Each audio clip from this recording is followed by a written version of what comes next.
மாண்புமிகு தமிழக முதலமைச்சர் ஐயா அவர்கள் வணக்கம் ஐயா. எனது பெயர் செல்வராணி. நான் இலங்கையில் வவுனியா மாவட்டத்தை சார்ந்தவர். தற்போது விருதுநகர் மாவட்டத்தில் குள்ளூர் சந்தையில் 36 ஆண்டுகளாக வசித்து வருகிறேன் ஐயா. நான் 1990ஆம் ஆண்டு இலங்கையில் இருந்து வந்தேன் ஐயா. ஐயா, நீங்கள் எங்களுக்கு கல்வீடு கட்டி தந்தது மட்டுமல்லாமல் எங்கள் மகளிர் சுய உதவி குழுக்களுக்கு சமுதாய முதலீட்டு நிதி உதவியாக 1,25,000 வழங்கி எங்கள் பெண்களை முன்னேற்றமடைய செய்தது மட்டுமல்லாமல் தமிழக மக்களுக்கு வழங்கிய அனைத்து உதவி திட்டங்களையும் எங்கள் மக்களுக்கு வழங்கி எங்கள் வாழ்வாதாரத்தை மேம்படுத்திய எங்கள் மாண்புமிகு முதலமைச்சர் தமிழ்நாடு மாண்புமிகு முதலமைச்சர் ஐயாவுக்கு எனது சார்பாகவும் எனது முகாம் மக்கள் சார்பாகவும் நன்றியினை தெரிவிக்கிறேன் ஐயா.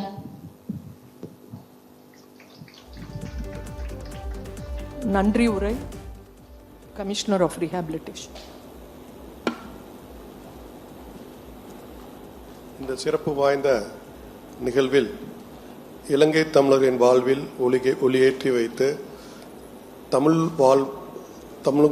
தமிழ்நாட்டில் வாழ்கின்ற தமிழர்களும் இலங்கையில் தமிழர்களும் ஒன்றே என்ற தாயுள்ளத்தோடு தமிழர்களுக்கு கிடைக்கின்ற அனைத்து சலுகைகளும் இலங்கை வாழ்வு மக்களுக்கும் வழங்கி எந்த பாகுபாடும் பார்க்காமல் தாயுள்ளத்தோடு அவற்றை எல்லாம் செய்து வருகின்ற நம்முடைய மாண்புமிகு முதலமைச்சர் அவர்களுக்கும் மற்றும் பொதுப்பணித்துறை அமைச்சர் மாண்புமிகு பொதுப்பணித்துறை அமைச்சர் அவர்களுக்கும் மாண்புமிகு சிறுபான்மை மற்றும் அயலகத்துறை அமைச்சர் அவர்களுக்கும் மதிப்புமிகு தலைமைச் செயலர் அவர்களுக்கும் எங்கள் செயலர் அவர்களுக்கும் அடிஷனல் செக்ரட்டரி அவர்களுக்கும் நன்றி கூறி விடைபெறுகிறேன். நன்றி. வணக்கம் தீபிகா.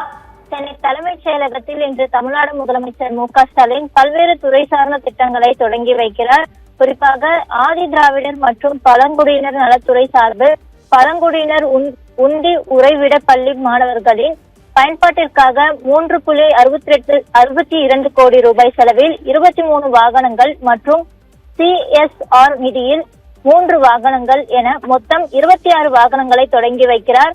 மேலும் பழங்குடியினர் மருத்துவம் பயன்பாட்டிற்காக 5.78 கோடி ரூபாய் மதிப்பில் 25 அவசர ஊர்திகள் மற்றும் 4 கோடி ரூபாய் செலவில் 20 நடமாடும் மருத்துவ வாகனங்களையும் கொடியசைத்து தொடங்கி வைக்கிறார். தொடர்ந்து பொது மற்றும் மறுவாழ்வுத்துறை சார்பில் விருதுநகர், திருவண்ணாமலை, தூத்துக்குடி, சிவகங்கை ஆகிய மாவட்டங்களில் 8 இலங்கை தமிழர் மறுவாழ்வு முகாம்களில் 44.48 கோடி ரூபாய்க்கு 772 புதிய வீடுகள் கட்டப்பட்டுள்ளன. மேலும் 6.58 கோடி ரூபாய் செலவில் அடிப்படை வசதிகளும் செய்யப்பட்டு அவற்றையும் முதலமைச்சர் திறந்து வைத்தார். தொடர்ந்து சுற்றுச்சூழல் காலநிலை மாற்றம் மற்றும் வனத்துறை சார்பில் கோயம்புத்தூர் ஆனைமலை புலிகள் காப்பகத்தில் உள்ள கோலிக்கமுத்தி யானை முகாமில் யானை பராமரிப்பாளர்களுக்கு உருவாக்கப்பட்ட இந்தியாவின் 2வது யானை பாகம் கிராமத்தையும் திறந்து வைத்தார். தொடர்ந்து மருத்துவம் மற்றும் மக்கள் நல்வாழ்வுத்துறை சார்பில் மாநிலத்தின் பல்வேறு அரசு மருத்துவமனைகளில் 108.50 கோடி ரூபாய் செலவில் கட்டப்பட்ட புதிய கட்டிடங்களையும் 42 கோடி ரூபாய் மதிப்பில் மாவட்ட மருந்து கிடங்குகள், மதுரையில் 1.49 கோடி ரூபாய்க்கு ஆய்வகங்கள் கட்டப்பட்டும், தொடர்ந்து சென்னையில் 14.85 கோடி ரூபாய்க்கு புதிய மருத்துவம் கட்டுப்பாட்டு அலுவலகமும், தொடர்ந்து காஞ்சிபுரத்தில் 75 லட்சம் கோடி ரூபாய்க்கு உதவி அலுவலகங்கள், மேலும் இந்திய மருத்துவம் மற்றும் ஹோமியோபதி ஆணையகத்தின் சார்பில் 6.22 கோடி ரூபாய் மதிப்பில் கட்டடங்கள் திறந்து வைக்கப்பட்டன. அதேபோல் 20.15 கோடி ரூபாய் மதிப்பில் புதிய கட்டடங்களுக்கு அடிக்கல் நாட்டும் நிகழ்ச்சியிலும் பங்கேற்கிறார். தொடர்ந்து தஞ்சாவூர், சேலம், பாளையங்கோட்டை உணவு பகுப்பாய்வு கூடங்களில் 24 கோடி ரூபாய் மதிப்பிலான அதிநவீன உபகரணங்களும் பயன்பாட்டிற்கு திறந்து வைக்கிறார். தொடர்ந்து சட்டத்துறை சார்பில் மதுரை அரசு சட்டக் கல்லூரியில் 48.20 கோடி ரூபாய்க்கு கட்டப்பட்ட கல்வி மற்றும் நிர்வாக தொகுதிகள், வேலூர் அரசு சட்டக் கல்லூரியில் 6.46 கோடி ரூபாய்க்கு கட்டப்பட்ட நூலக கட்டடம் ஆகியவற்றையும் காணொலி வாயிலாக திறந்து வைக்கிறார் முதலமைச்சர் மு.க.ஸ்டாலின். தொடர்ந்து இந்து சமய அறநிலையத்துறை சார்பில் திருக்கோயில்களில் பணியாற்றி ஓய்வு பெற்ற பணியாளர்களுக்கு வழங்கப்படும் ஓய்வூதியத்தில் 4000 இருந்து 5000 ஆகவும், குடும்ப ஓய்வூதியம் 2000 இருந்து 2500 ஆகவும் உயர்த்தப்பட்டுள்ளது. மேலும் முதன்முறையாக இபிஎஃப் ஓய்வூதியதாரர்களுக்கு கருணை தொகையாக வழங்கப்பட உள்ளன.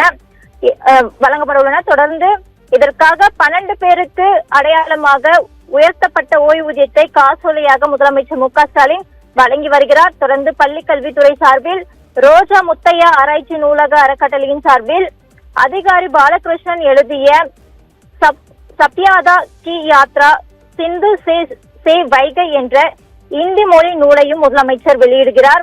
தொடர்ந்து ஆதி திராவிடர் மற்றும் பழங்குடியினர் நலத்துறை கூடுதல் திட்டங்களையும் மொத்தம் 210 கோடிக்கும் மேற்பட்ட மதிப்பில் குறிப்பாக 20 சமூக நீதி விடுதிகள் 137.31 கோடி ரூபாயிலும் 39 பள்ளி வகுப்பறை கட்டிடங்கள் 39.29 கோடி ரூபாயிலும் 250 வீடுகள் 12.72 கோடி ரூபாயிலும் 16 கிராம அறிவுசார் மையங்கள் 15.93 கோடி ரூபாயிலும் 9 பல்நோக்கு